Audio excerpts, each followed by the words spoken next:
Welcome back to another episode of the Jordan Checker podcast where I'm joined by Kane Ellis. Kane is the founder of NerdHerd, an IT consulting company, co-founder of CarSwap, the #1 app for trading, selling, and buying cars, and the founder of e-commerce brand Nano Flashlights. In 2010, Kane started mining Bitcoin, where he then continued to study cryptocurrency and since has contributed a lot of his wealth from crypto investments. Today's episode with Kane will talk about a variety of topics ranging from what is cryptocurrency and how does the blockchain work, what role will cryptocurrency play in our future and generations to come, from dropping out of school to running multiple successful businesses, advice for entrepreneurs before they launch their product or service, the impact prioritizing health and fitness has had on his business and general life, the power of networking with the right people, and much, much more. But if you haven't already, please do subscribe on either Spotify, Apple Podcasts, or YouTube and enjoy the episode. Now, so you dropped out of school at year 10. And so for someone like yourself who's achieved, massive success and much more to come,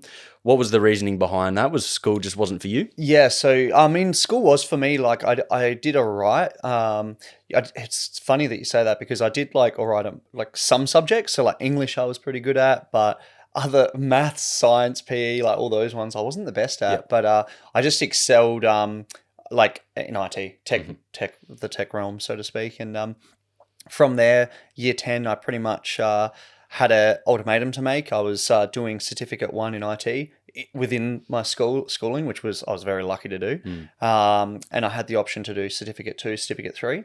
And I looked at certificate 2, it was full time, but I had the option to skip it. And I was like, well, let me try this test. Mum, Dad, if I fail, because I was one of 4 kids, and and I'm the youngest. Everyone else completed year 12. So going up to your parents and saying I want to leave at the end of year 10 can be very daunting. So they thought, what the hell, if he can finish this test and does it very well, and goes on to certificate 3 full time, of course. So that's what I did, and I completed the test. I actually think I got 98%. Pretty basic. IT Cert 2 is just how to work Excel spreadsheets, turn on computers and stuff. It's not too hard. So whizzed past that and went on to certificate 3 and left school, and then continued on there to diploma. And then after I got my diploma, and that's when I started my career really in IT. But yeah, so that's the reason that I quit at the end of year 10.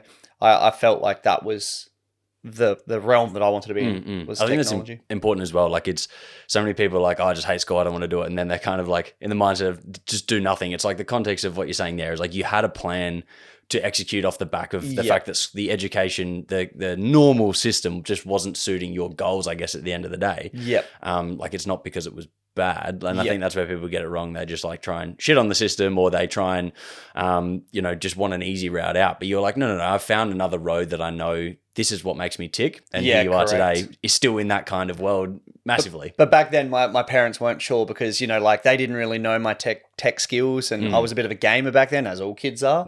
So they were probably like, is he trying to, chip us here? Like, what's going on? So no, it worked out well. Interesting. That's really cool. So I guess then, the education system as well, like a short touch on that. Like, did you find that in those subjects and things that you were quote unquote struggling with in comparison to your Englishes and stuff like that, was it because you feel like the way that things were tested or marked just didn't suit your style? Because this is something that I think they test on what you can write. Yeah, of course. I'm really good at talking. Yeah. But 100%. I wasn't. You don't get tested enough on talking. And so was that an element of some of those subjects you think? Yeah, do you know what? I went to Cardine College, which was not a public school. It was a private school, and it was very challenging. I felt I was put in the deep end. I knew no one there, and I had to make my friends. So that was challenging as is. And moving into the harder subjects, I felt like I was lagging behind. I felt I was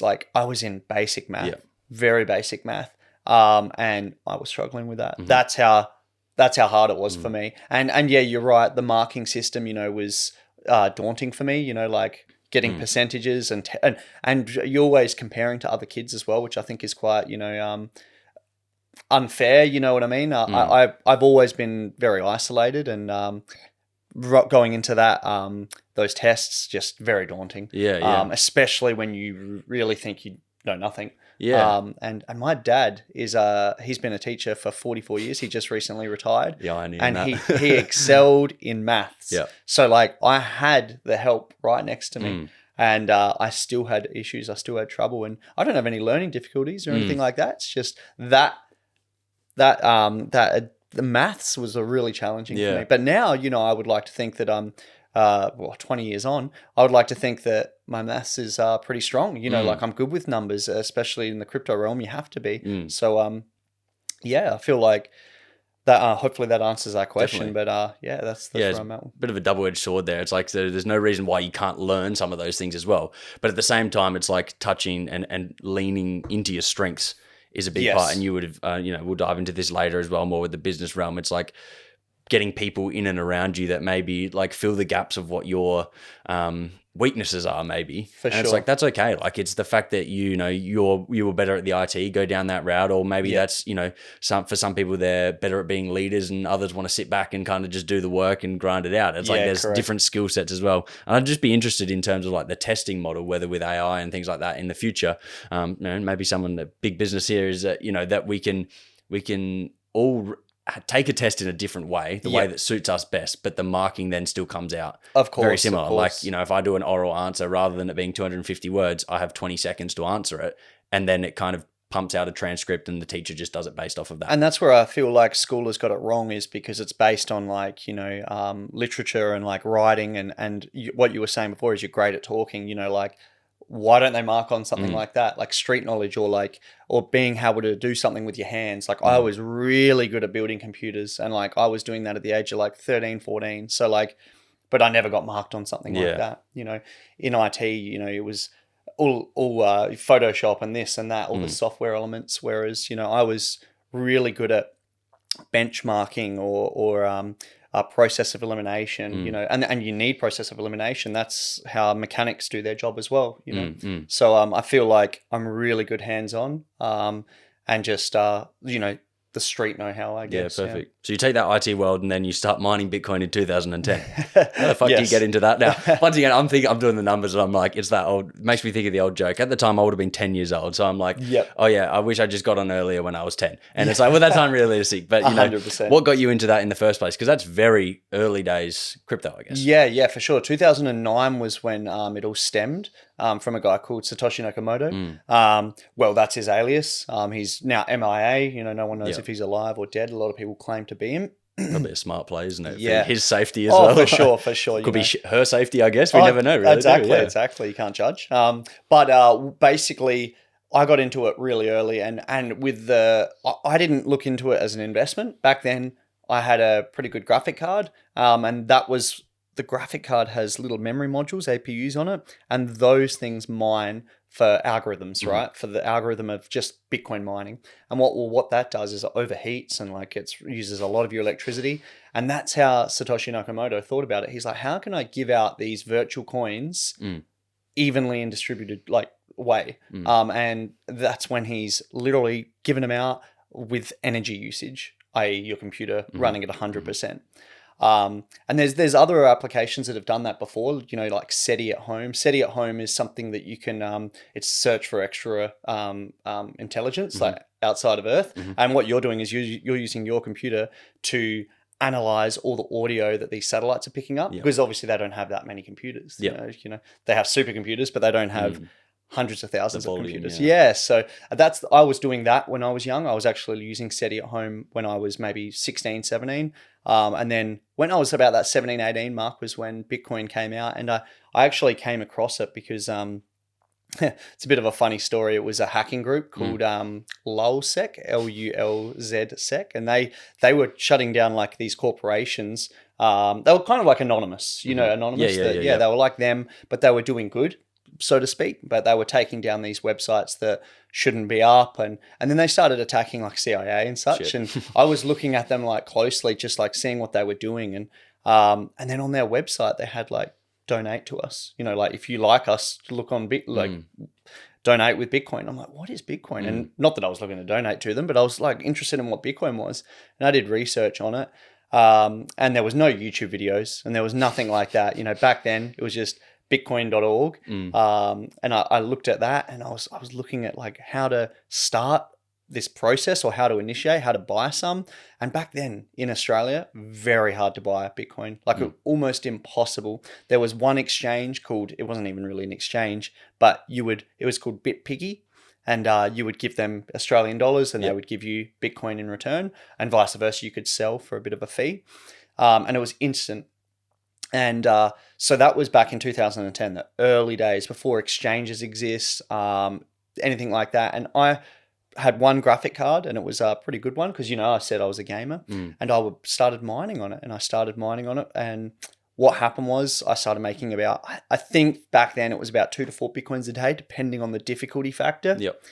The difficulty factor, without getting too in depth, it works like the more people hopping on, or the more people mining, the higher it is, or the harder it is to find Bitcoin. So it becomes more competitive ultimately. Yeah, correct.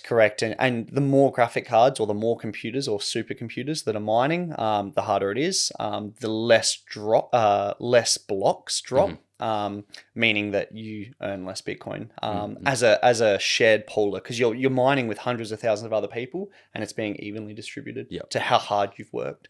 Is that relative to how it still works today? Like, Correct. so if you were to do the same thing, you're going to need a much larger supply of computers to get the same.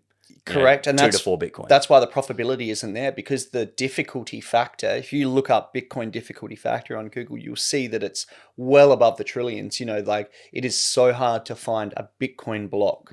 A Bitcoin block drops every 10 minutes. Yep. And how that works is people that are mining in groups, if they find one, it evenly distributes from that to that group. Okay. So I've been lucky enough in my lifetime to actually hit a block, but in a group. So I found the block, but I had to reward it to all the miners, which was actually quite, not many people can say they've actually hit a Bitcoin block, which is awesome. So that's still distributed amongst like a large amount of people. Correct. And it's not me distributing it. I found it, but I was on a pool. So like the admin of that pool, he distributes it. But Kane found it. You know? Yeah. So you're like, that's not you sitting there going like, and like even back in 2010, you're not sitting there being like looking, searching, like playing a game. It's kind of like your computer's running in the background doing this work. Yeah, correct. And now you hear about, you probably have heard that Bitcoin halving.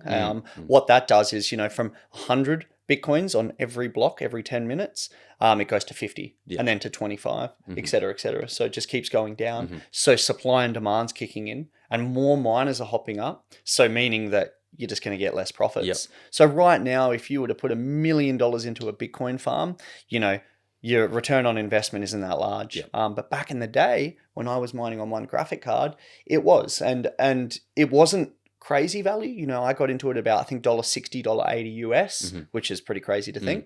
But I would earn probably about $10 to $12 a day, depending on the difficulty factor, depending on how, sometimes I would turn the graphic card off or turn my computer off. But now I think about it, I'm like, I have lost. If you just let it run. Me turning that computer off overnight, I've lost $100,000 just turning it off overnight. Yeah.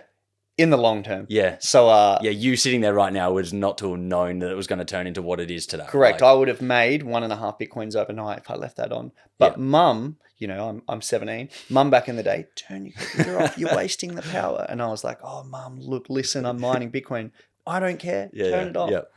And then, that was 2010. They were the early days. And back then, BitPiggy, I was explaining that exchange. I was cashing out Bitcoins for a fiat currency. And that's where, I don't know if you've heard of this story, but that's where I was cashing out to buy food, because I was a McDonald's addict back in the day. And you've seen my fitness journey over time. Yeah. Back then, I was very skinny. Big change. Yeah. Back then, I was very skinny and didn't care about how I looked, whatever.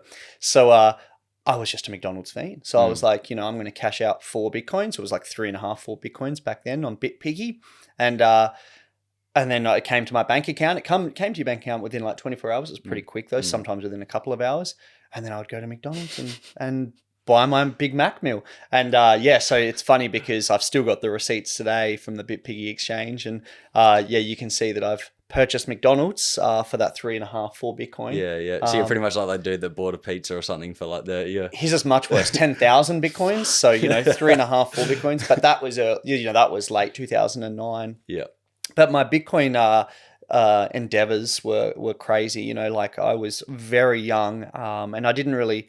No one knew what they were doing. Anyone that says, "Oh, I knew what I was doing back then," you know, and where crypto was going to become, no one knew that it's going to be worth $100,000. Of course, I knew I had a big future, but you know, I was selling out at $32 because I thought that was the high. You know, and I early on, I think 2011, I started getting into building because I was good at tech, building computers. I learned that at school. You know, like that's something that was hands-on and I was good at. So I started building these big computers, putting all my money that I was earning working in hospitality. I was actually head chef at Faster Pasta. Between the ages of like, actually I got a job there really early, like 13 years old. That's how long I was working there for, 13 to about 18. I was working there. And I was putting all that money into pretty much building computers. Crypto, I guess you could say I was trying to put money into it. But again, it wasn't easy to buy Bitcoin back in the days. You had limits, especially on those early exchanges, if you can call them that. There was limits to like, you know, $100 a day, $200 a day. So because not many people were selling, you know. So yeah, it was quite a great journey. And early, I think 2011, 2012, I was just building computers and just mining. Just crazy, kept that. And by the time I took over a second room. My sister, I think, moved out. I took over the second room, and it was like my office / Bitcoin mining room. And I would have 3 or 4 computers. I've still got photos of it today, and they were exhausting out the rear window. And I just had a lot of cooling in there and air conditioning. And they were mining, you know, I don't know, probably about the same amount of Bitcoin, but because the difficulty factor went up. 2011, 2012, it started getting harder. And yeah, it was a pretty crazy time. But 2013, I believe, was a big one for Bitcoin because that was when it started to get, it was large in China. Like when I started getting into it, I had this app which I actually made, which was showing me most where people were buying Bitcoins from, what exchanges. I'd put in the largest exchanges and the API would feed to it and tell me where it's going. And 90% of coins that were being purchased were going to China real early on. And then US wasn't even in the picture. Australia was just not there at all. Like we were well behind. But, you know, 2013 was when America started to buy. And just like Europe, America, they were starting to buy quite a bit. And that was interesting because that was when it started to rise quite a bit. And 2013 was where I really got into Bitcoin mining, and I was buying something called an ASIC miner, which is like an application-specific integrated circuit. And that's like just mining Bitcoin alone, like one application. It's got one job and it's just mining Bitcoin.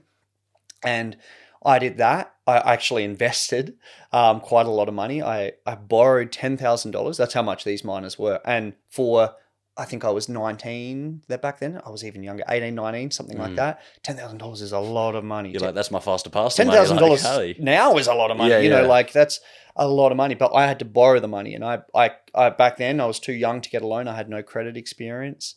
And what I did was my friend was in the mines and me and him always bounced off each other. You know, like ideas, you know, gaming ideas, whatever. So I was like, I reckon he's in the mines and he's saving his money. I reckon what I can do is, again, no business experience back then. I was like, I reckon I can make a contract with him. I borrow 10,000 and I'll give him back 11,000. I did all the maths behind it. I'll give him back 11,000 within 30 days. So that's a really good return on investment for him. And not much risk for me because I was looking at this Bitcoin miner and how much it could earn. I was like, this is a no-brainer. And this is where execution comes into key, because if I didn't have that scared money and invest quickly, I would have lost out on this opportunity. This guy was selling it from Australia and it was a Bitcoin mining in Sweden. So it was a cloud miner, they call them.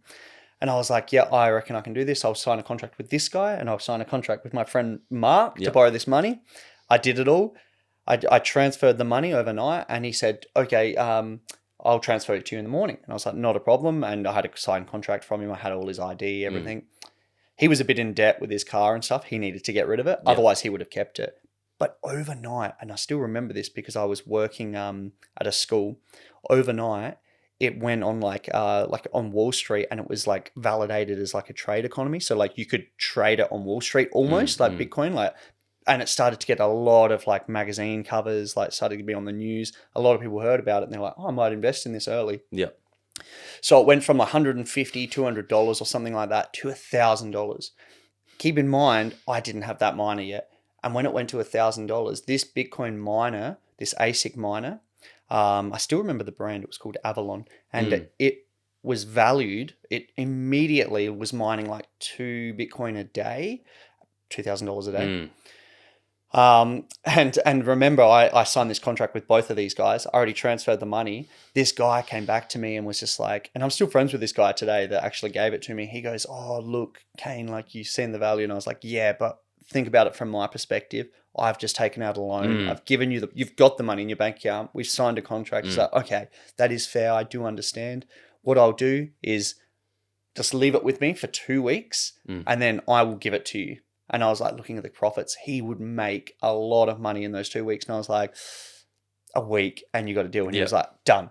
I was like, that's great negotiating. Even if you gave him 2 days, he would have been like, yes. I was like, damn, I should have gone lower. But, you know, again, you're still learning these things. Like, they don't just come to you. You've got to learn them. And it's the first time I've made 2 contracts with 2 different people. I got that miner and it started going up even further, 1,200. And the Bitcoin difficulty started to raise. I reckon from that miner alone, I made about 20 to 25 Bitcoins. Wow. On an exchange called on a pool called Guild BTC, I think it was called. They don't exist anymore. A lot of exchanges and a lot of Bitcoin mining pools that I did don't exist anymore. They've just bankrupt. I'll get onto that later. So I started making a lot of money from these Bitcoin miners, and I was like, okay, I think now's the right time to sell this Bitcoin miner. It was only making me, 0.5 of a Bitcoin or even less. It was actually a lot less, and it was over a certain period of time now.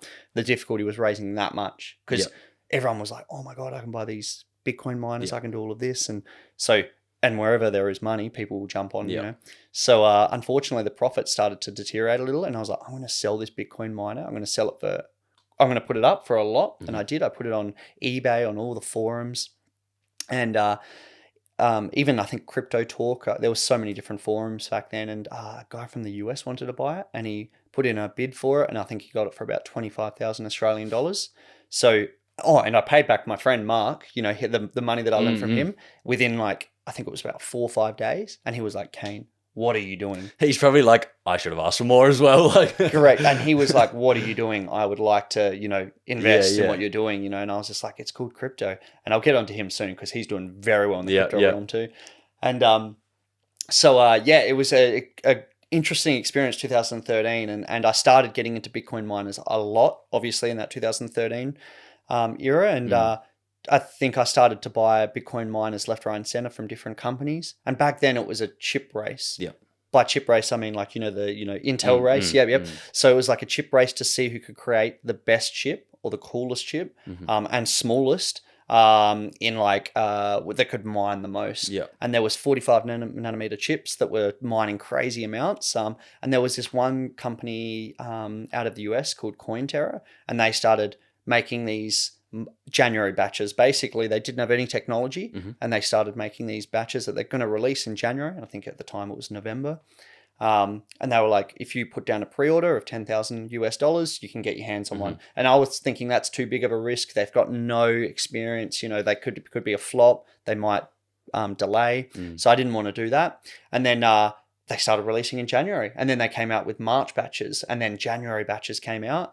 Everyone was like, these are the real good miners, I was like, oh, okay, I'm going to get on this March batch. And I did. And luckily I did. I bought 2. A guy from Dubai, I started listing them on eBay. It's just a pre-order. I didn't even have it in hand yet. And I just had the piece of paper that said I own the March batch. A guy in Dubai wanted to buy both of them, $35,000 cash. And I was like, US. I was like, done. I just Thanks, made, yeah, exactly. I just made $15,000 just straight away. And I still remember I had to go to the ANZ branch to sign for it. A guy from UAE is sending you $35,000 US. Do you accept? And I was like, yeah. Are you kidding? And that was where and I was still so young and my parents didn't understand what I was doing, and I was dealing with people in the US, Dubai, and but and no one locally, you know, because Australia just wasn't on the train yet. We're just so slow to things, aren't we? Like, well, Risk not averse. to, Risk averse. Wait until we see it's worked, and then we're like, oh, cool, we'll jump on now. Exactly. As well. Exactly. But I mean, that's probably like that's the crypto market in general, isn't it? Like, what's the little, you know, generalization of when it's in the media, don't buy. When it's not in the media, buy, sort of thing, isn't Exactly. it? Like, it's already risen if it's in the news, and that's like how Australians do like to act massively. But you know, probably the general population across the world in general, there's just, you know, in a market like the US, there's more outliers that do act quicker probably as well. But then, so, you know, all this crypto talk. So what, for people that don't even understand what the blockchain is, can you explain that a little bit? Sorry, I kind of jumped forward there a little. It was good. So what blockchain technology, or Web3, or however you'd like to put it, NFTs, tokens, Ethereum, they all work on really the same foundation. It's called blockchain. And how that works is very similar to how I started the intro with, is it works every 10 minutes. There's a block. Normally, the payment system, Ethereum's a bit different. They recently changed their algorithm to not do pretty much, I forget the terminology now, I've got a complete mental blank, but instead of rewarding people by using energy, how they reward people is holding Ethereum. So if you're holding a certain amount of Ethereum, I think it might be validating. Is that it's got a special name. I've literally blanking on it right now, but it's proof of work. That's what it's called. So POW, proof of work.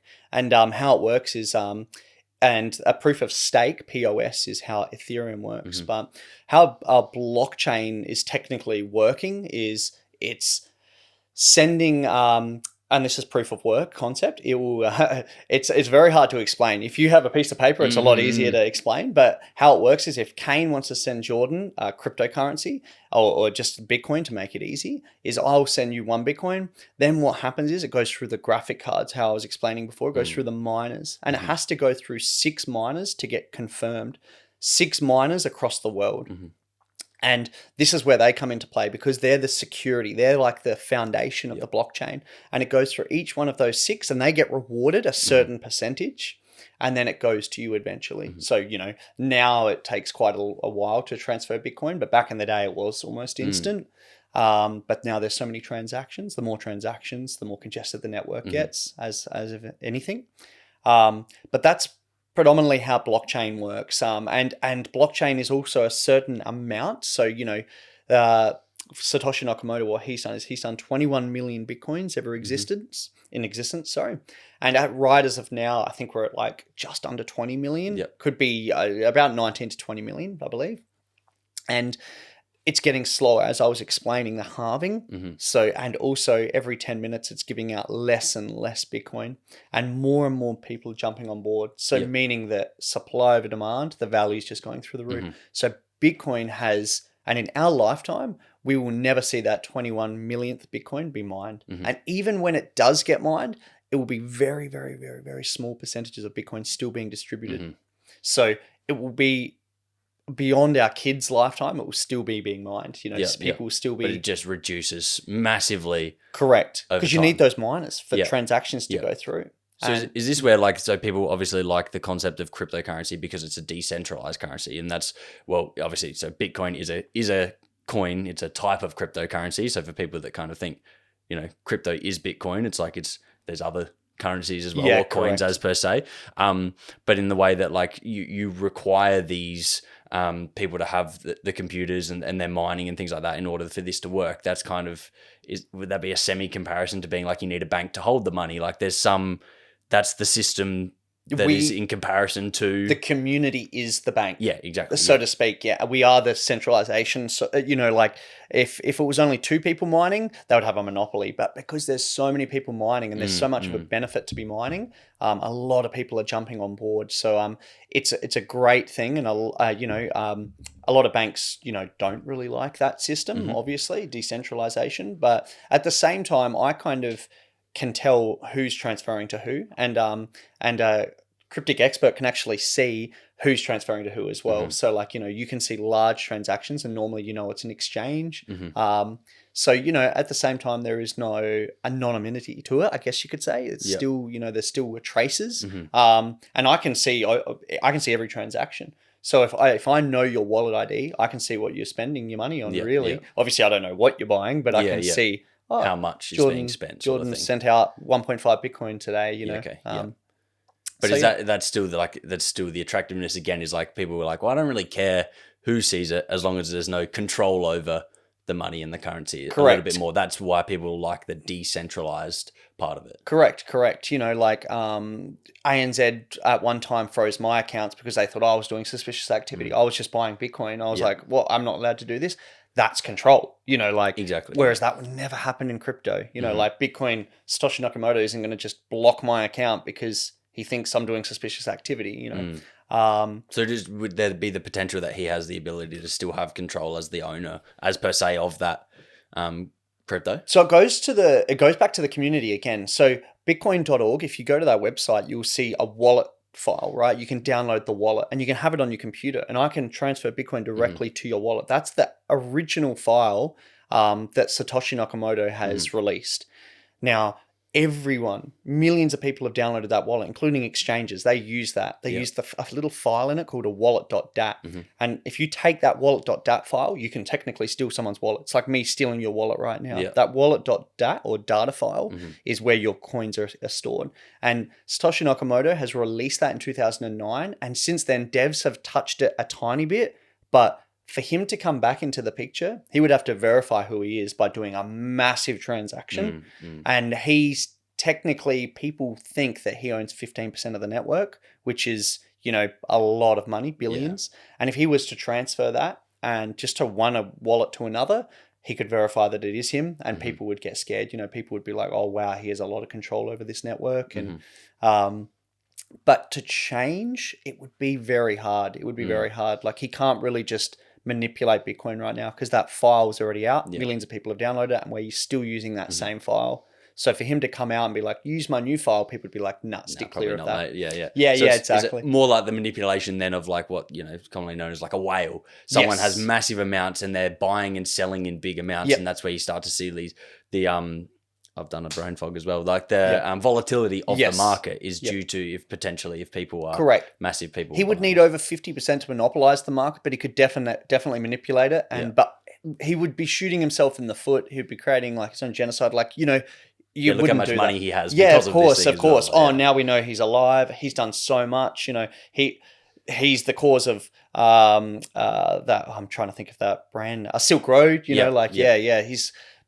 Drugs are being used because of this guy. You could imagine how much government entities would come after him and such. And we see it with Vitalik Buterin. Vitalik Buterin is the owner or CEO of Ethereum. You know, like he has so much control, so much power back then he was a teenager when he started it, but now he's just a young man. But he has so much power. In fact, he has so much power that I've invested in coins with my parents and, you know, it's been a very safe investment.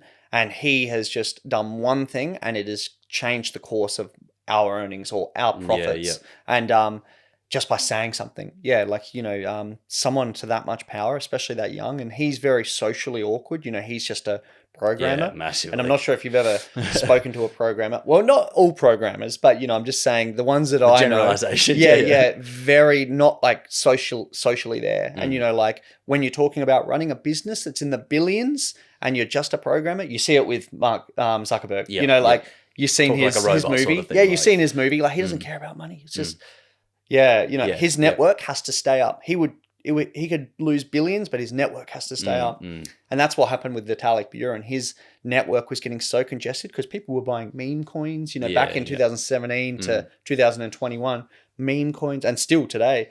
And it was congesting his network. And he was like, what are people doing with these meme coins? And then he just fucked everyone over. Gets like emotional about the technology. Correct. He gets very emotional and he does actions. And what he did was these meme coins they were giving Vitalik Buterin 10% of their network because they were like, oh, just as a joke, he'll never cash it, but here's 10%. What he did was he had probably 1,000 of these different coins, different tokens, ERC20 tokens. And he was like, well, I've got billions and millions of these. I'm just going to dump them, absolutely dump them. And that's what he did. And he made a lot of Ethereum out of it. He dumped it and then he gave that to charity to be the good guy.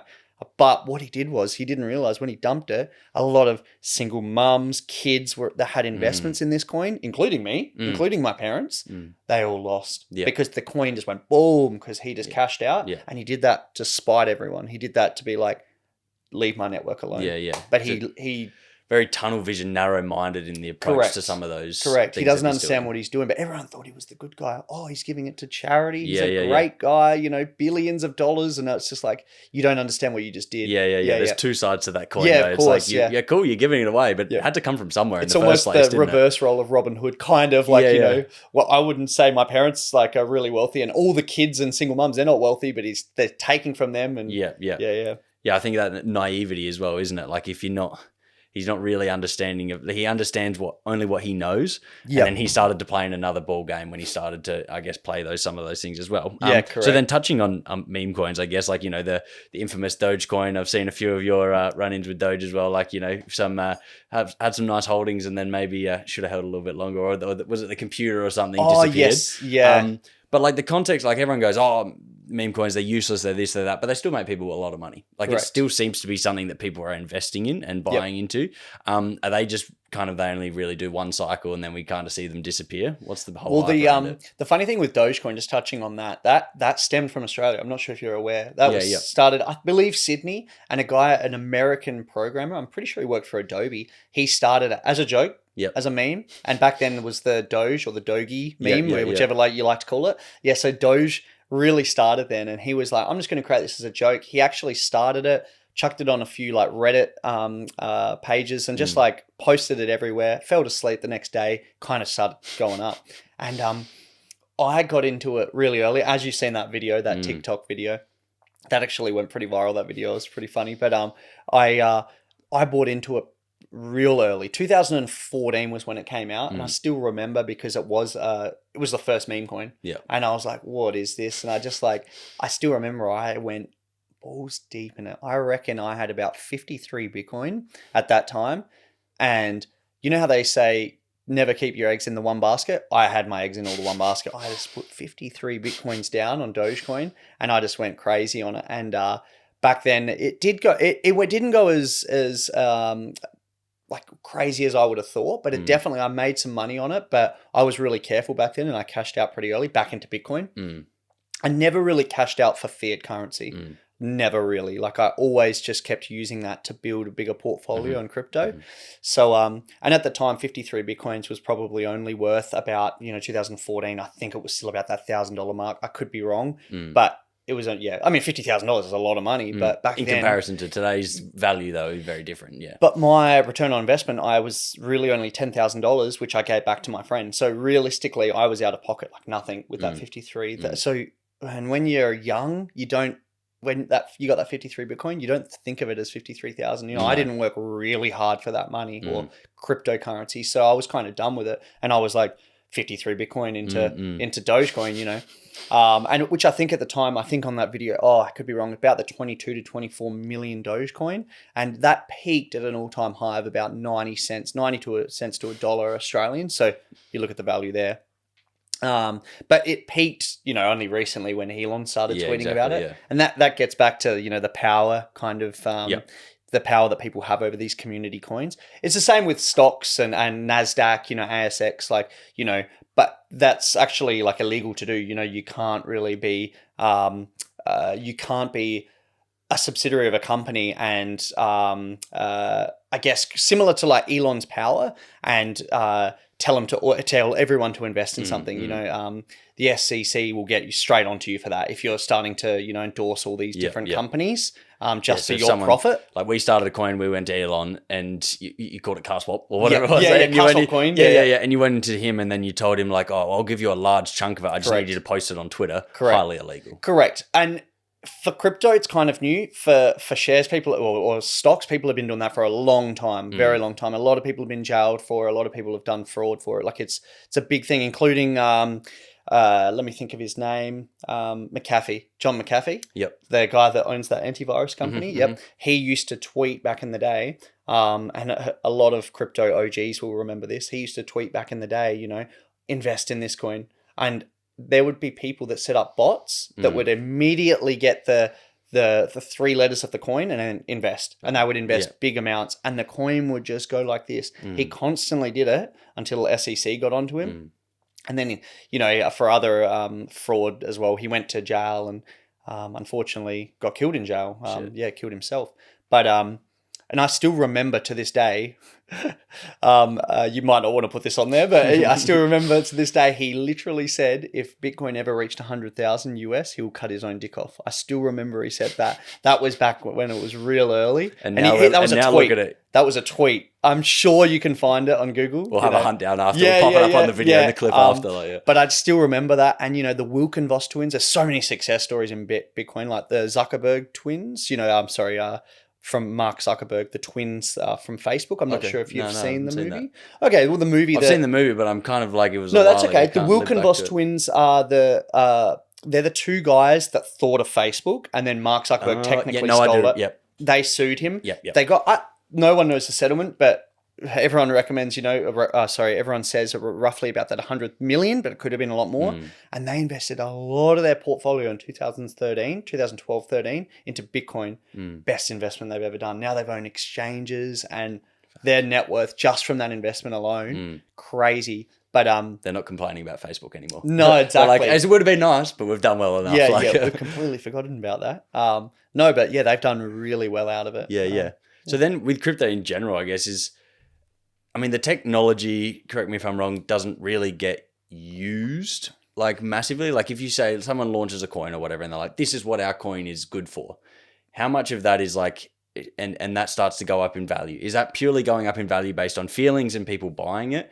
Like, or is there actually use cases already for some of these coins? Yeah. So a lot of it is community driven, so like if one person hops onto it, someone won't even do their research on the coin. They'll just be like, Jordan's on it. He knows what he's doing. I'm going to invest. Yeah. Then it starts like a funnel effect, like that stem effect. Everyone does it. We see it with Bitcoin a lot. And the original people that were investing, they know the technology behind it. They know the benefits, like it could be as simple as like for every... let's just call it, car swap coin. For every car swap coin that's mined, we'll put 0.1 into, or we'll give 10 cents to, an energy farm or something like that, or plant a tree. And a lot of people love that and they fall in love with it. It's just that little tiny little concept. But sometimes recently I've been investing in coins that have no innovation at all. No innovation. It's just a meme coin like we were talking about. And those are the coins that I've made like 10, 100-fold on. You know what I mean? Like it's and that happens crazy. Pretty rapidly in comparison to a lot of the others as well, isn't it? It's like kind of this quick peak, correct, back down. Yeah, correct. There was a coin that I was looking at the other day, and I couldn't believe it, but it was called Trump coin, and it's or MAGA Trump coin, and that went up like crazy amounts, like 10-fold in like a matter of couple of days. A lot of meme coins do that. It's very normal. But like I was looking at the like what they do, how does this benefit Trump? And during his campaign, it will give him like, I think every time I trade it. So let's just say if I sell 100 Trump coin, they take like 10% of that or something like that. It might be actually 1%, and put it towards his campaign. So I'm like, cheeky. Oh, wow. Yeah. So like there's small things like that. Yeah. That's just one concept. But yeah, you kind of get it like that people can benefit from these coins. And just like we've seen with Vitalik Buterin, he gets 10% of most of the meme coins as well. So yeah, happy days for him still then, isn't it? So for sure. Do you see like like we said, the decentralization, and there's a lot of people that are wanting cryptocurrency to kind of become our norm.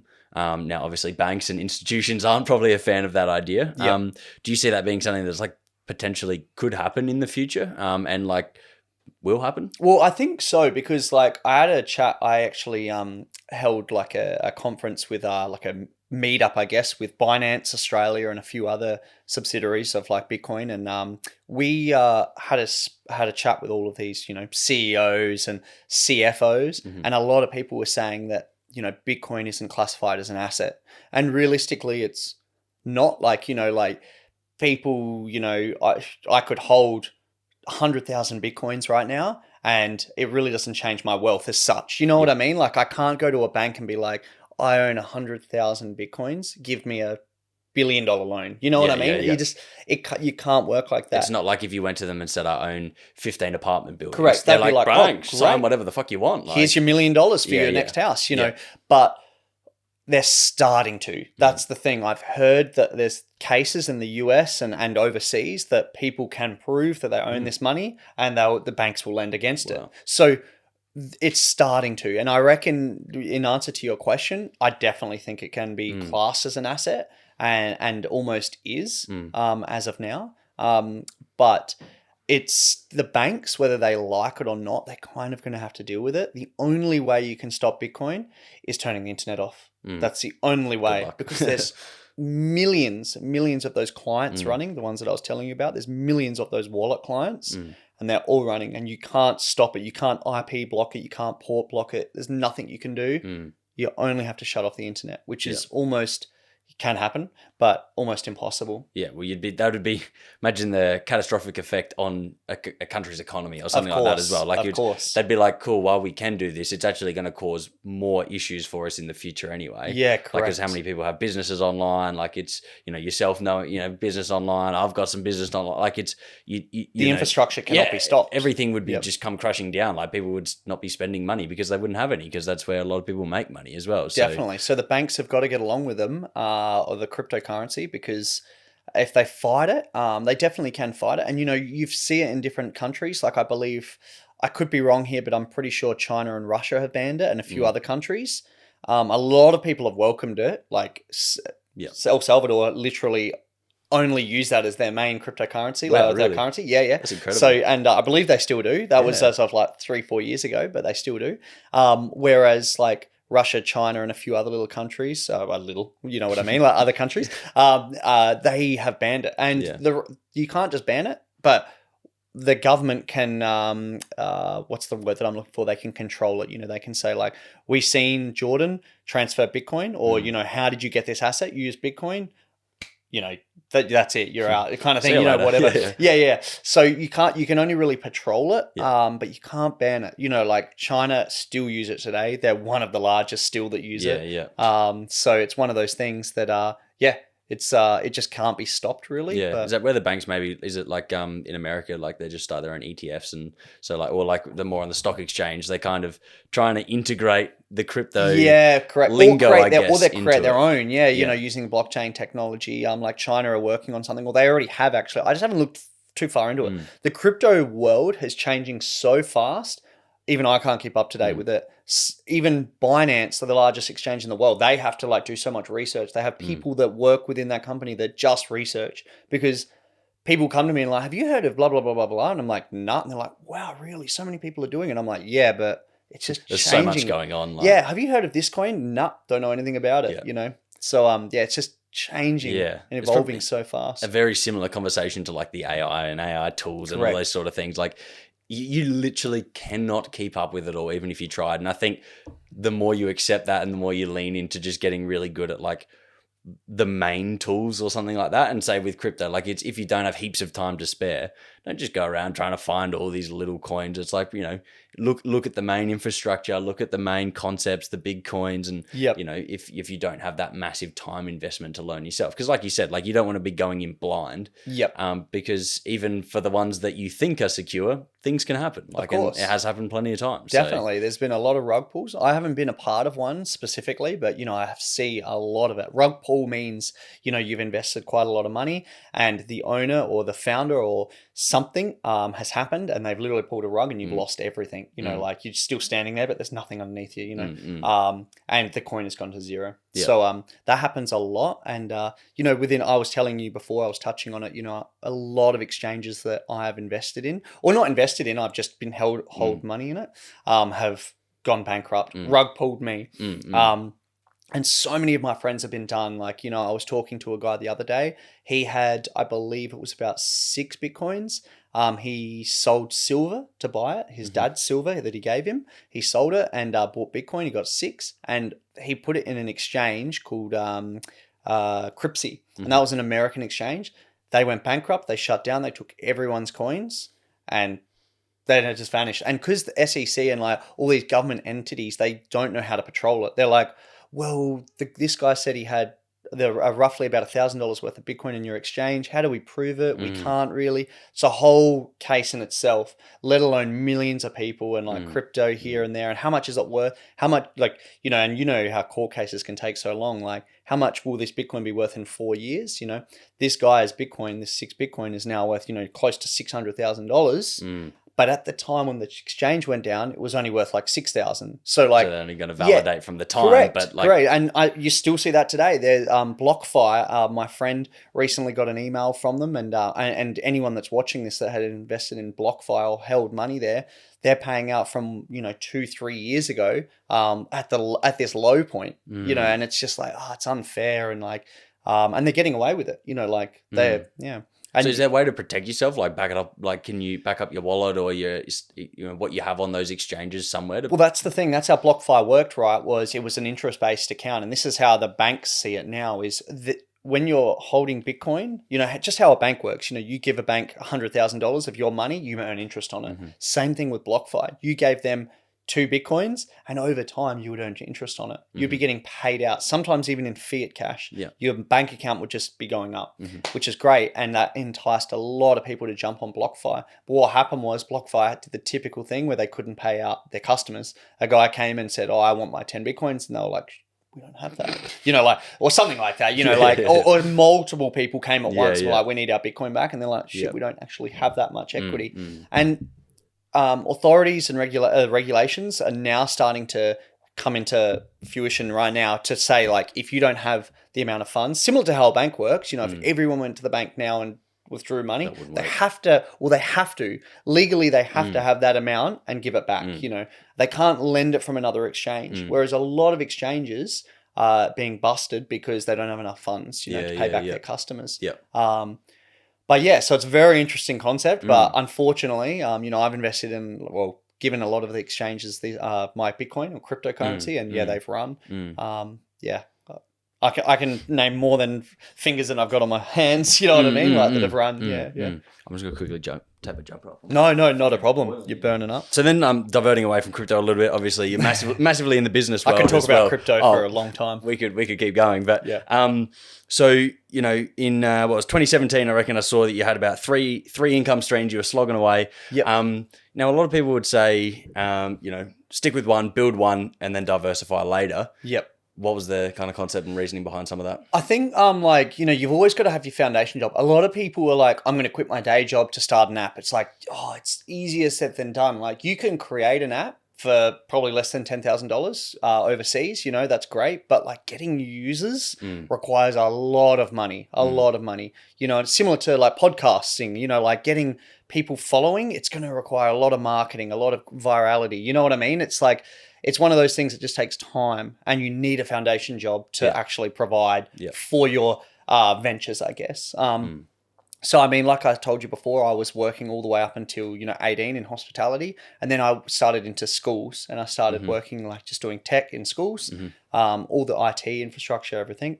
And I worked my way up within the school industry, going to better and better schools and bigger schools. But I would say like, when I was working there, I wasn't satisfied, I don't know how much I was on back then, probably like between 60, 70,000 a year. And then what I did was I was like, I need to do something else, and I could do something else. I started school, or I guess you could say work, at 7 a.m. and I finished about like at 3-4 p.m.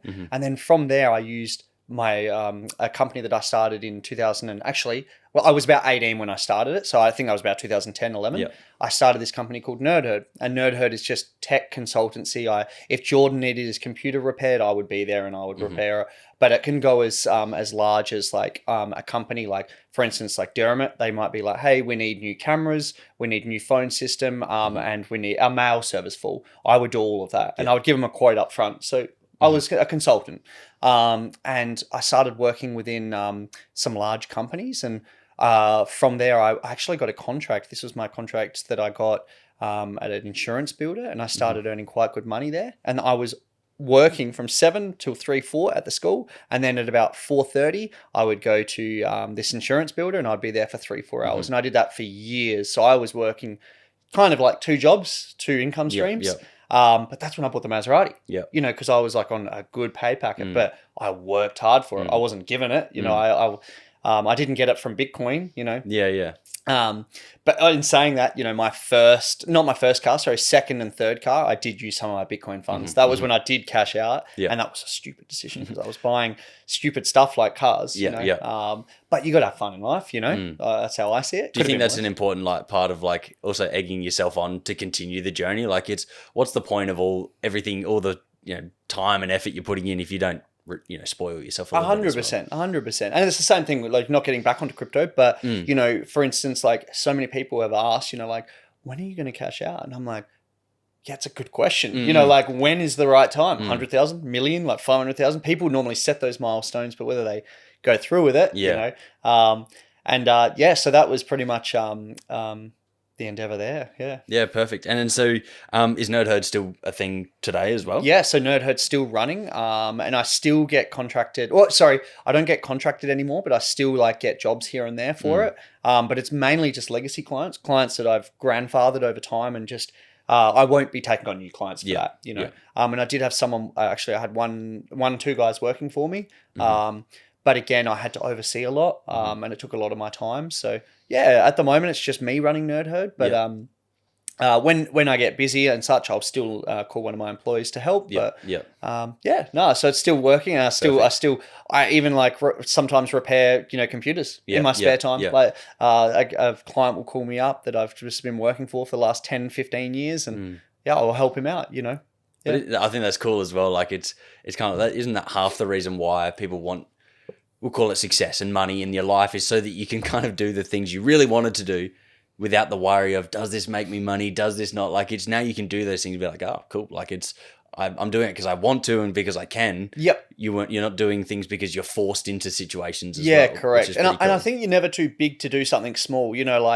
When I was working in IT, I was folding up boxes, and I was like, why am I doing this? I got such a better brain than just folding boxes, but it needs to be done. You know what I mean? I just don't, you're never too good for something. Yeah. I always have that. I've always had that mentality. And I feel like, even if it's just work, fixing a computer or upgrading a computer for a friend, I'll help him out. I believe that's, I think it's a big part in why, if anyone that's met you would 100% agree, an absolutely humble person.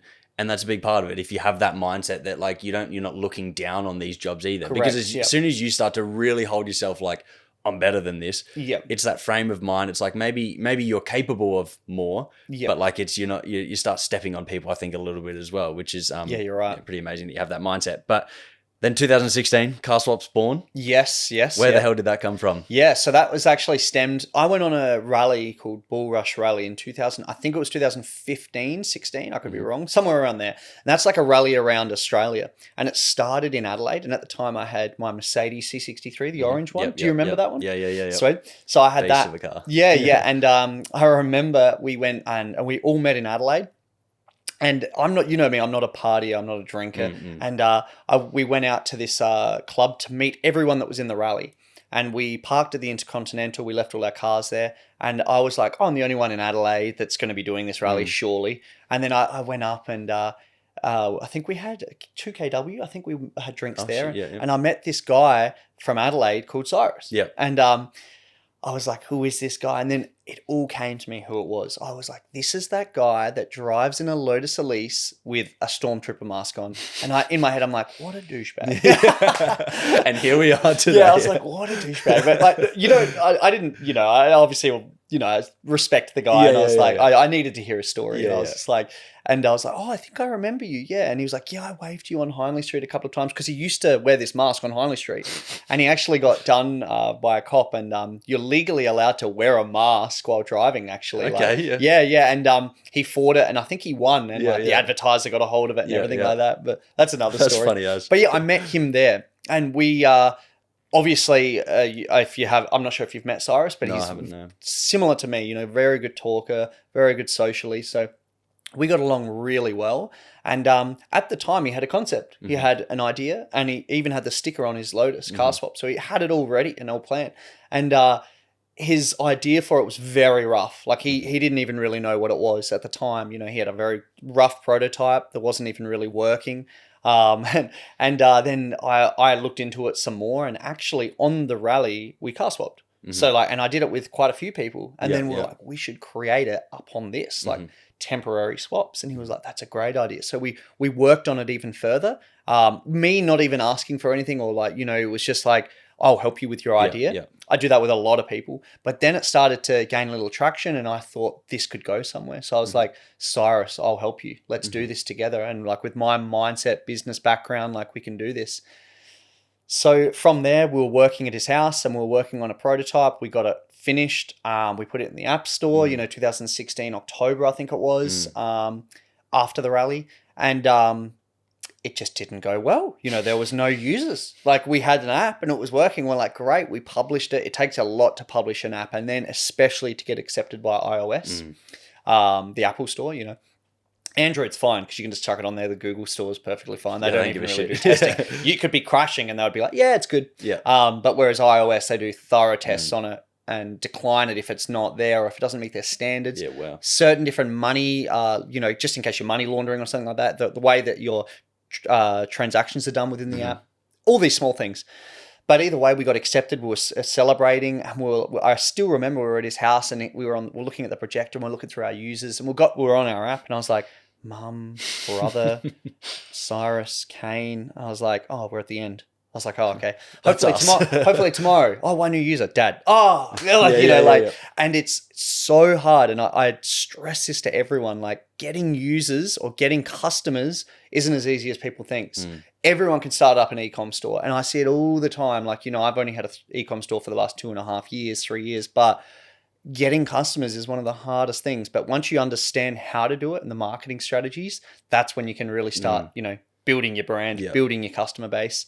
So you think people should be focusing on that? Correct. Before launch, like don't launch and then be like, cool, now how do we get people to do it? It's like while that's being built or something, or we're, in the process of developing our t-shirts or whatever it is, start to understand how you're going to take it to market. Correct. They launch their app or product, and then they just sit there and wait and for these customers, but it should be the other way around. And they or even quit their day job. I see some people like, oh, I'm going to quit my job to do this, and they'll won't even have an app prototype yet, or they won't even have their product available yet. Yeah. They'll just be sourcing it on Alibaba or something and not executing, and they've already quit their main job, and then they start their store and then there's no customers. In fact, I've even taken a few people on board on my store because, for instance, like, their website hasn't done too well. So I'll take their product and sell it on my website to get them traction, and I'll be like, this is how you do it. Then they'll go ahead and start their own. Similar strategy. Yeah, cool. So what are some other things that then big learnings that I guess you had through that period, early days, or maybe once the users come in to then, exponentially continue to grow the business as well, that you'd recommend to someone? Yeah, sure. So like the best way we did it with CarSwap was app is completely different to a product. I guess it is a product in itself, but it's not a physical product. Yep. So the app realm was a challenging one because we didn't have experience in it. But what we did was we partnered. Back then, Facebook was large. Like 2016, 17, Facebook. Instagram wasn't as big, but it was still large, obviously. But Facebook was really one that we wanted to partner with. So what we did was we partnered with all these viral Facebook car pages. We said like, hey, we'll give you X amount of stock within CarSwap or X amount of funds, and you have to share it and like it, whatever. And we partnered with some of the largest, and they loved our idea. And some are even investors today. Cool. And they shared the content. What happened was people would look at the viral content and they'd be like, this is cool. Oh, this app's pretty cool. At the end, we would have subliminal messages or like download the CarSwap app to get in a car like this. People started downloading the app. We flourished. I still remember us sitting there at the office, and we were looking, and we got our 10,000th user, and we're like, this is amazing. 10,000, when I say users, registered users, that's cars.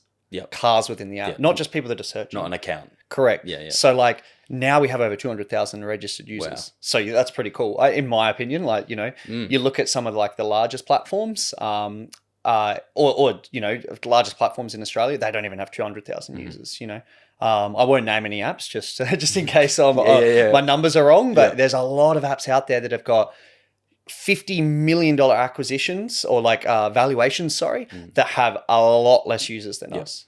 And the thing with apps is it's very hard to make money off apps. Everyone's like, oh, subscription-based model. It's a great idea, but it's a lot harder than it is. There's a lot of successful apps that have come out of Adelaide, Australia. but it's very hard to do. It's very challenging, and it involves a lot of work and a lot of dedication. And I would say, in answer to your question, was social media helped us gain our users, you know. And the good thing about that was a lot of the time we didn't actually have to put down money to gain those users. It was just equity within the company.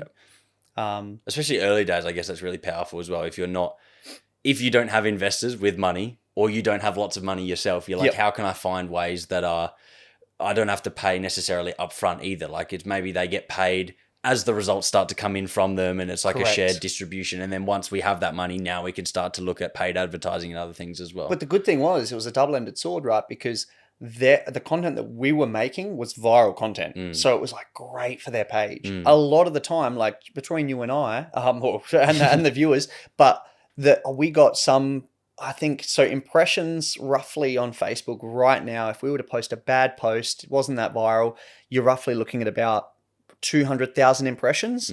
Whereas like we have done posts which have gotten over like 40, 50 million impressions, you know, 10,000 likes or love hearts, whatever, and over 10,000 shares, and like, crazy amounts of views just on viral content. And that has gained us 5, 10, 15,000 users.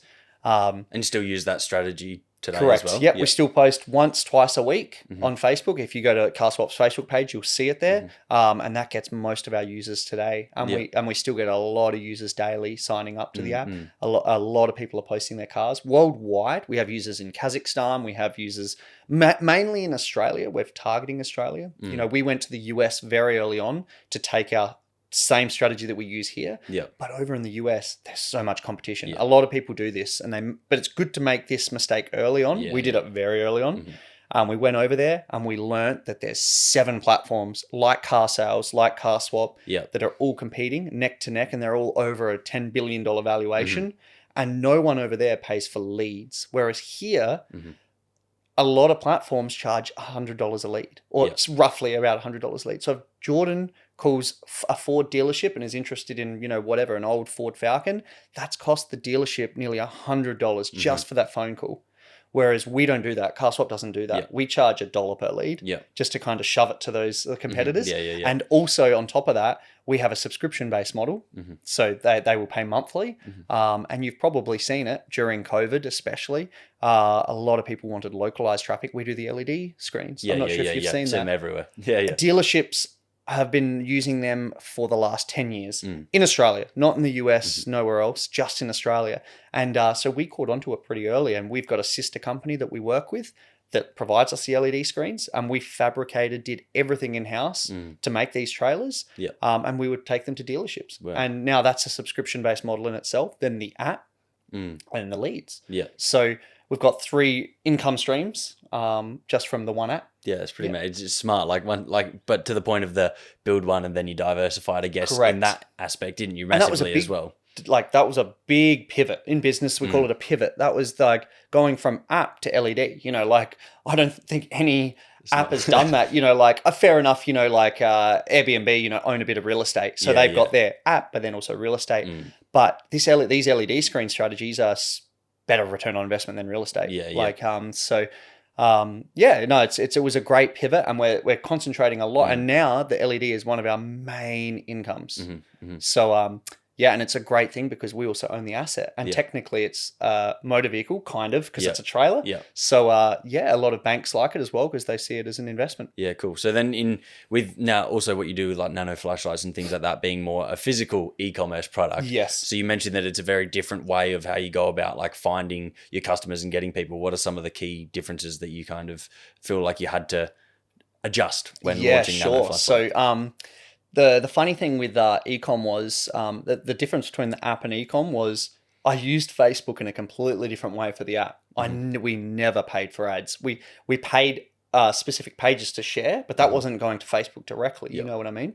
So now going into ecom, you're paying Facebook and Instagram, Meta, and Google and TikTok. You're paying them to put the content in front of the audience, and to get the data back, you're paying for data. Oh, I wonder who's buying my product. What age demographic? Is it between 18 and 21, or is it between 21 and 30? Like, who is buying this? And you've got to purchase that off Facebook to get that data, and you've got to run these surveys over like a year, and each year I'm probably giving, and which I'm a small company at the end of the day.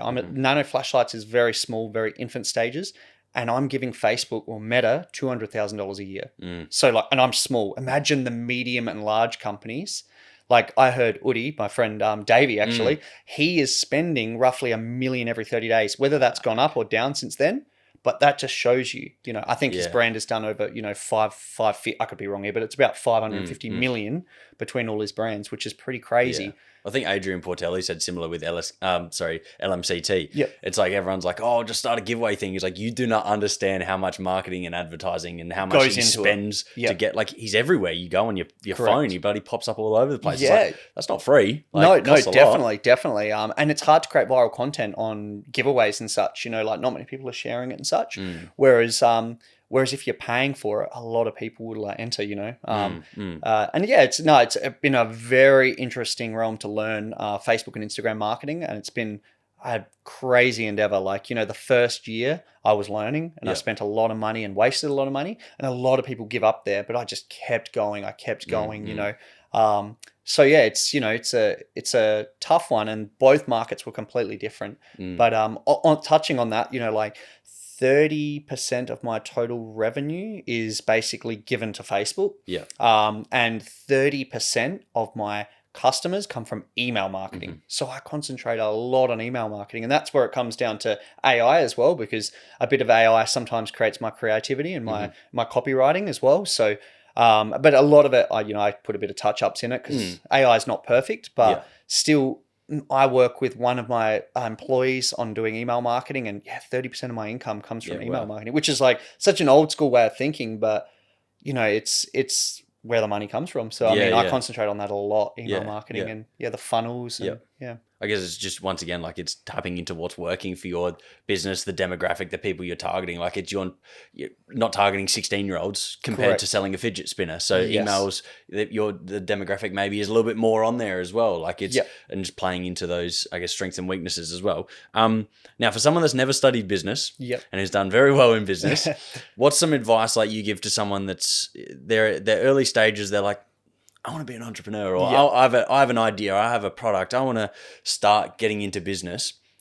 Do you recommend that they just kind of just go for it? Go in, you're going to learn so much doing that. And that's the best advice I give. You've literally just nailed it on the head there, is like execute, like just do it. Similar to the Bitcoin analogy that I gave before, like I had the option, it was $10,000, it was a lot of money, but my gut told me, my heart told me, and like, scared money can sometimes make a lot of money. And like, it's the same thing with investments, or just invest in yourself, invest in your business, and like execution is key. The amount of people, hardworking tradies that come up to me and like, this isn't for me. I don't want to be doing this trade for the rest of my life. I'm not built for the 9 to 5, but they say it for 10 years or 5 years. They're like, I'm not built for this. I'm like, execute on an idea. They come up with me, like they've literally come up to me and asked for a product, like, or they've given me a product and said, I should start selling this. I'm like, do it. I will help you. And it's just like, yeah, right, not a problem. 5 years passes. Lots of talking. Correct. And a lot of people have that drive, but they just don't execute. And I hate seeing that. I hate seeing wasted opportunities. Like the idea that anyone can do it, but at the same time, not anyone can do it. Like, it takes a very specific type of person that's willing to take that risk, that's willing to accept you might lose it all.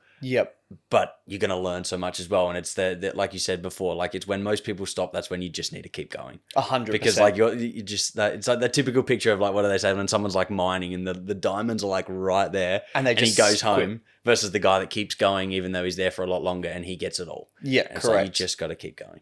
I know a guy that just, he just does so well in what he does. He's just a hustler. And he even gets, hate here and there for his product, but he just keeps going. He just goes crazy at it, and he does very well. So like, it's just keep driving through all the haters, keep driving through everything, and you'll get there. You'll get that diamond. Yeah, exactly. So how important has your shift to prioritizing your health and going to the gym had an impact on all aspects of your life, but also business? A lot. Disciplined like crazy. Oh, my hormones are like this at the moment, like just because my body has never trained. Like 3 years ago, I'm pretty sure I started. I did like, gym 5 years ago, but I was on my phone, I was with my mates, I didn't understand hypertrophy and what I was doing or rest. And I was just so focused on business. And my brother has always tried to convince me to go to the gym. He's like, you got to go, you got to do it. And I was like, Dylan, why are you wasting, Dylan's my brother. Yeah. Why are you wasting your time on gym? Like there are so many other things that you should be doing.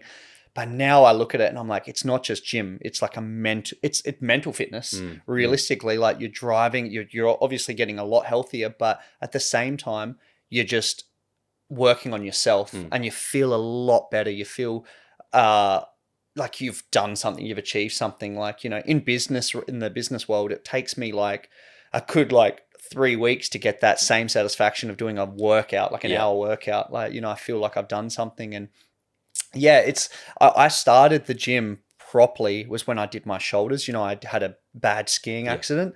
I ski and snowboard, and this season, in a season back in I think 2018, I just attempted a crazy, it was a crazy kicker, and it was on like an unterrained run. So pretty much like it was off of a blue run, and it was just trees everywhere and a big boulder with like snow on it. And my mate was down the bottom of it, and I was like, Jake, is it okay to like do this jump? And he was like, oh, no, the kick is pretty gnarly and the landing is like flat. And I'm not flat, like on normally you don't want to like land on a landing like this with a kicker like that. I'm like, my whole family and all my friends were on the blue run, they were watching, and I'm like, oh, I'll show this guy. So I go down and I had overconfidence, as you probably seen with my jump with the range. I had that same mentality in real life. I love those adrenaline highs. Yeah. And I hit this kicker so hard and I'm in midair and I'm doing this. And the slope is like this. So I'm like, oh no. The distance to the ground is just getting crazy. Bigger. Yeah, normally on a kicker, you would have like a ramp like this, but the ramp was like this. So I was like, oh no, I'm going to be falling a large, like meters to the floor. And immediately I knew I cooked it. So I kicked off my skis. Well, I kicked off one, I think, but the other one fell off during the tumble. And I pretty much landed on my feet, but I crumbled into my knees. So my like chest hit my knees and my arms went forward. And then I just fell and kept rolling. And I think my nose hit my knee as well. Oh, tickles. And yeah, I was perfectly fine. I didn't black out or anything. I've actually, touched wood, I've never been knocked unconscious. And I was perfectly with it. Everything seemed fine. And I had so much adrenaline. I was like, oh, I'm okay. It was a weird tumble. My friend came down and he was like, that was gnarly as. And I was like, yeah. And then I was like, wait a minute. I think I've broken both my arms. And then I was like, let me stand up and see. I was so calm. You can ask my mate who was with me. Yeah. Just because you got so much adrenaline in you. It's like the analogy, like a woman can lift a car off the baby, like you just got so much adrenaline. You don't even think about what you're doing. And so I was like, oh, wow, now I think I've broken both my arms. I can feel it. And then I went to stand up and immediately a male scream when you've dislocated your shoulders. Like, it's like the equivalent of a girl giving birth. Especially both like being out, it was so much pain. I screamed. I was like, ah. And I was like, no, I've dislocated both my shoulders. They're both out. And I was hanging over. Yeah. And I couldn't put them back in. And I've only dislocated my shoulder once on a trampoline. And when they put it back in, they said my trap muscle was like stopping it from going in or something like that. There was just one muscle that just wouldn't let it go in. You have to relax and like, I don't relax. Yeah, how do you relax in that situation? Exactly. Well? So, but when I screamed, it was a whiteout condition. So meaning that like, not a blizzard, but it was like, you could not see. It was very cold. I had like 6 layers on. And my family came over and my scream let off like down, I couldn't even see, but the chairlift down below, they radioed in. So all of a sudden I had like medics with me and I think there was about 3 or 4 medics. Shit. And at the time, I was doing I was just trying to drive my social media and I was like injured, but I was still with it. And I was like, Jake. And he was like, yeah. And I was like, can you Snapchat this? Isn't that just like the modern world? It's just crazy. But I'm glad he did because he got because otherwise I would have had no memories of it. And it's one of the biggest impacts of my life because from that, I noticed that, and that was when business was going real crazy and I was burning candles at both ends. And then that happened. And so I learned a lot from that injury. As you can probably see, I changed a lot since then. And I was skinny back then. I was 58, 60 kilos, somewhere around there. And that's hence why I had no, cartilage or muscle. And so I basically broke my nose and both my shoulders came out and I broke both my shoulders as well. They were fractured because when they come out, they normally fracture. Mm. So and I went to an orthopedic surgeon. He's like, you're going to need a recon on both shoulders. And because I did it up in the mountains, it wasn't covered. And I didn't have private health insurance. So what happened was I just had to go on a waiting list. And I think it was like 2-3 years. And I was like, this is so much pain. And I actually, after I got back from the snow, I had a speech to do at a school, business speech. And I was like, yeah, I can do this. I just have to go in a double sling. I can do this. And I was on some painkillers and I walked down the stairs and no one was home. It was just myself. And on the last stair, it was something out of a cartoon. I just tripped on the last stair, went airborne and landed right on my arm. And I broke my ulnar, my wrist, and my shoulder fell out again. Because like when you're walking with like no arms, you don't have any like swaying muscles. Yeah, you can kind of balance yourself. Yeah, with the so side. I broke everything in this left side, and I still remember my dog was licking me in the face, and I was just like like in so much pain. And yeah, that was the start of the process because when I did that, I immediately was an emergency patient, and they did operate. Well, So they operated on my arm, and then I think like 4 months later they did this shoulder, and then 6 months after that they did this shoulder. So I got it all covered for free under Australian health insurance. God bless the Australian. That worked well, didn't it? Insurance. Yeah. If we're in the US, it would have been a bit different story, but no. So that is when I was walking through Marion Shopping Centre, and I was like hunched over, and I was so scared, and I was like, I can't do this for the rest of my life. So that's where I decided gym, rehab, and I could not lift a like 5 kilo dumbbell because it was too much pain here and my bicep was hurting. And I was like, I'm just going to work out at home. I did for a full year, ask any of my friends, they would come over and I'd be doing a 20-minute workout and I would not stop. I would just do my push-ups, I'd do my sit-ups, and I'd do a basic little, I had like a 2.5 and a 5 kilo dumbbell. And then I grew up and up and up, and I was doing 100 push-ups in a row, like no stop. And then from there I was doing like, I don't know, 150 sit-ups. It was pretty boring. I was starting to do like side ones. And then I was like, okay, I reckon I'm ready for the gym. And I went to the gym, and that's when I've grown. So I've just grown from there, really. Just started at home and then outgrew the home gym. And now I think I'm about 82 kilos from, it's a massive even from transformation, 60 kilos. That's 22 in 2 years, 3 years, sorry. And yeah, it's just been a great journey since then. Good for the mental health. And, but yeah, it's the first time I've been in shape. Yeah. I think it's just incredible as well. Like, it's back to our point as well, is like that everyone can, but not everyone will. Is like your mindset there is exactly the mindset you took into things when things were going bad. You're like, no, I can go from here. I can rebuild. I can keep going. Like and so that mindset just carries across in all aspects of your life. And I imagine that if you could nitpick anything in your life, you would very much be that, like, no, we can fix this. We can keep going. And I think that's, once again, a really important mindset if people are wanting to achieve, not just in business, could be sport, could be music, could be acting, whatever. You get rejected, whatever, you just got to keep going. Like it's, correct. And so that mindset just to keep overcoming that. How important is networking and, hanging around the right people when you've got big aspirations? Yeah, sure. So networking has probably been one of if you're good at networking, you're really good at sales. And I believe like learning networking is, or sales, whichever one you want to learn first, is so important in life because then you're able to talk to people, you're able to socialize with people, you're able to sell things to people.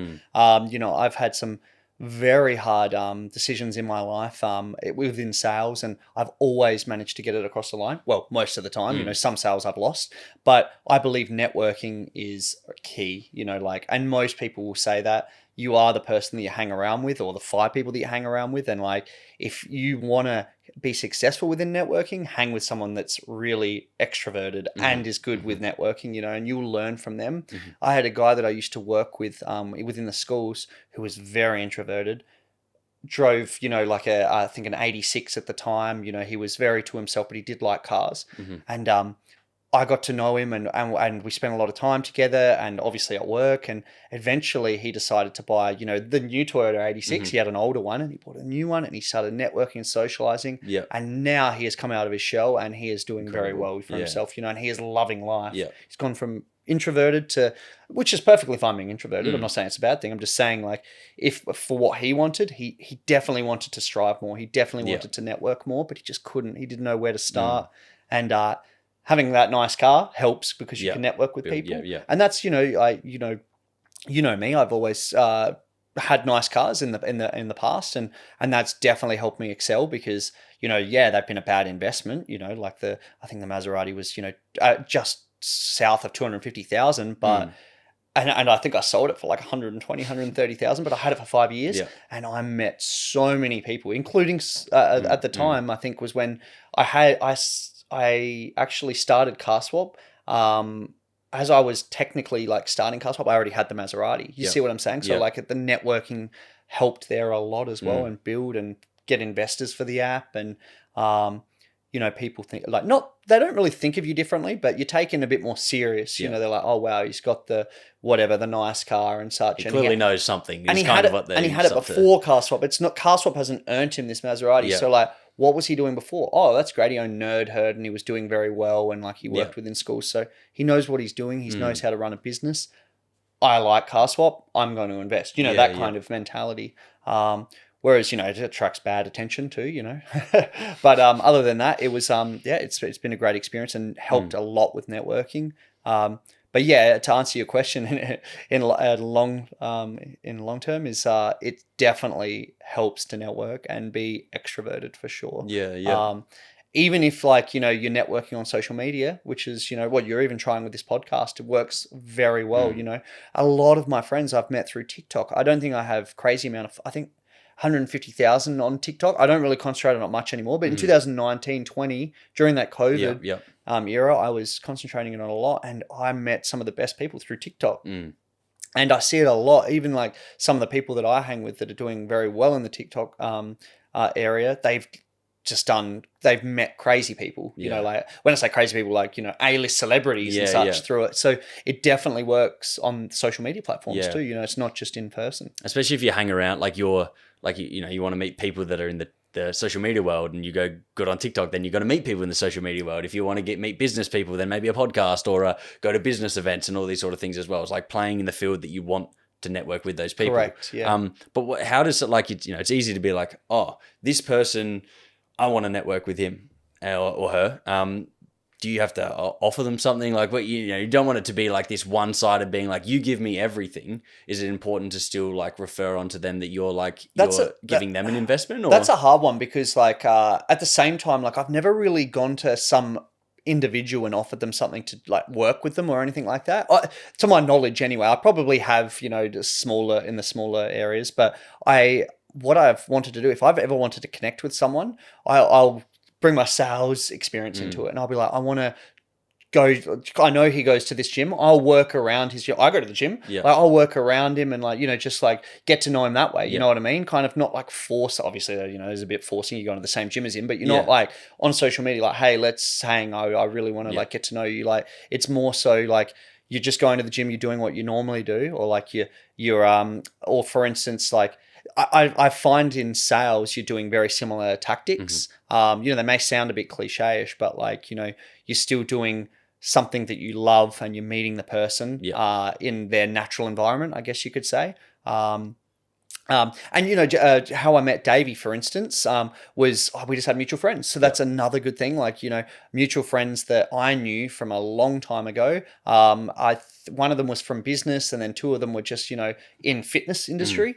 And what we did was my friends were like, you guys would get along like a house on fire. You know, like you both have that business mentality. You're both young. So they organized an appointment, and I was like, yeah, I'm happy to meet. And Davey said the same, because he knew who I was and I knew who he was, but we never really, and we only worked 100 meters down the road together. It's kind of like, and there was a lot of entrepreneurs actually really close to me. Like Joseph from Massive Joe's as well, was just around the corner as well, and then Davey. So I got to meet them as well, which was great, and they helped me out a lot. I helped them out a lot. Like the first time I met Davey, he was like, I heard you started ecom. I'm like, yeah, I just started this brand, Nano Flashlights, and I gave him one as a gift, similar to what I did with you, and he was just like, get your laptop out, let's go through your ads. So I was like, I wasn't expecting this. Even though I brought my laptop, but I just bring my laptop everywhere, like, and because that's my work. It's just like bringing my phone to meetings as well. So I got my laptop out, and we went through my Facebook ads. So like, that's great. Just from that small little networking with my friends and the people in the fitness industry, I met Davey, and we went, from there, and through Davey now I've met quite a few people, and he's met a few people through me, and we're both flourishing really. And I imagine there's still like an element of, no matter like how successful either of you had been, whether like say, I walk up to Davey and I've not made it in business, haven't launched my product yet or whatever it is. It's like that doesn't mean you still don't have knowledge that could be beneficial to these people as well, or like a different way of approaching things, because everyone has to start somewhere. They were once upon a time early days as well. Like everyone's a normal human. They're nothing crazy, nothing special. They just did a lot over time and consistently showed up. Yep. That doesn't mean that you couldn't still offer someone like him.